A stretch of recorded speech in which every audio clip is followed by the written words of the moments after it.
acting. It's really a tough job. Memorizing lines, the emotional strain, pretending to make love to someone while 50 crew members watch, and constantly having a director yell, "Cut!" at you. Whew, may not seem like much, but it's a hell of a skill. But for some actors, that's not enough. They look at the director's chair and think, yeah, I can do that too. Sometimes it works out great. Ben Affleck made Argo, Bradley Cooper gave us a third remake of A Star is Born, and it was fantastic. And Clint Eastwood? That guy's been directing since forever.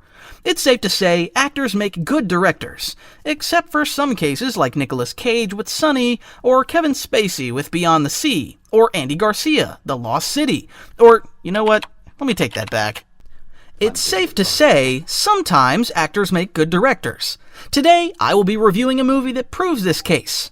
A movie directed by a 2-time Academy Award winner, Sean Penn. Into the Wild. Released in 2007, Into the Wild is Sean Penn's 5th directorial effort, and considering this is his best work, permit me to say, 5th time's a charm. The movie stars Emile Hirsch, Kristen Stewart, Vince Vaughn, and William Hurt. And boy, I must say it isn't just a movie, it's an experience. Based on the true story of Christopher McCandless, now let me talk a bit about Christopher McCandless. Do you remember those fairy tale stories when the princess is tired of living in the castle and being surrounded by maids that do her every bidding and wants to venture into the wild to see the real world? Christopher's story is somewhat like that, except it didn't end with a happily ever after. Christopher McCandless, played by Emile Hirsch, is a young man who looked at his privileged life, his fancy college degree, and his parents' expectations and said, nah, I want something more. But by something more, he actually meant something less, or perhaps nothing at all. Instead of using his degree to get a high-paying job, he donates his entire $24,000 savings to charity, burns his remaining cash, abandons his car, and decides to wander across America with nothing but a backpack and an unhealthy amount of optimism. I can't question his commitment, but his sanity? Seems like wisdom was chasing, but he was much faster. Though, to be fair, he did put out some fair argument on how society has become sick, but nobody has ever fixed a problem by running away from it. Christopher renames himself Alexander Supertramp, like leaving everything behind wasn't rebellious enough. He sets out on a soul-searching adventure. Along the way, he meets a bunch of fascinating characters.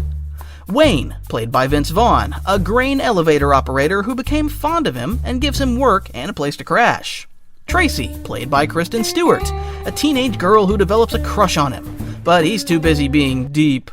And Franz, an old widower who tries to convince Chris to let someone care for him. Spoiler, Chris ignores this advice.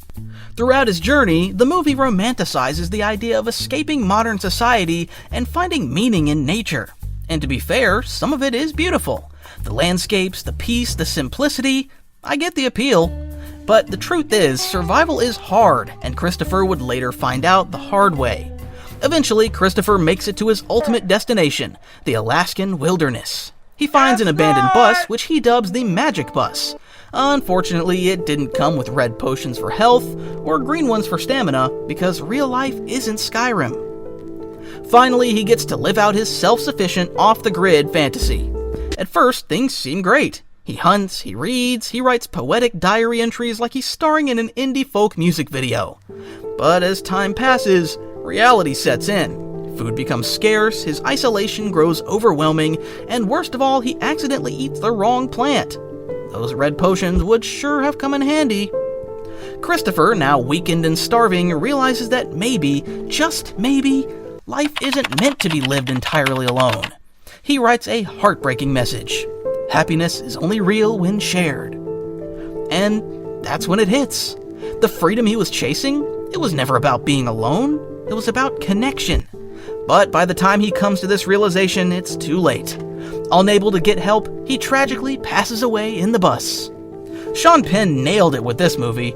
Instead of glorifying Christopher's journey, the film lets you decide for yourself if he was a visionary or just incredibly reckless.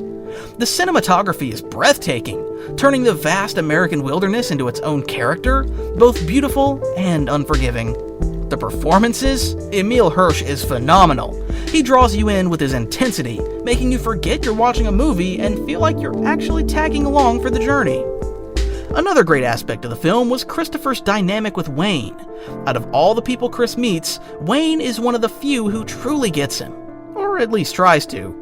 He's a rough-around-the-edges guy with a big heart, and through him, we get some of the clearest insights into who Chris really was and his motivation.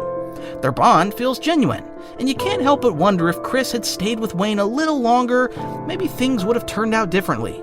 And then there's the soundtrack. Eddie Vedder's music, absolute perfection. His hauntingly raw voice feels like a companion to Christopher's journey, narrating his highs and lows. Into the Wild is beautiful, devastating, and unforgettable. It's a film that sticks with you, whether you see it as a cautionary tale or as an ode to the untamed spirit. I absolutely recommend this one. Just make sure you have some snacks while watching, because watching Christopher starve would make you kinda hungry. Remember, happiness is only real when shared.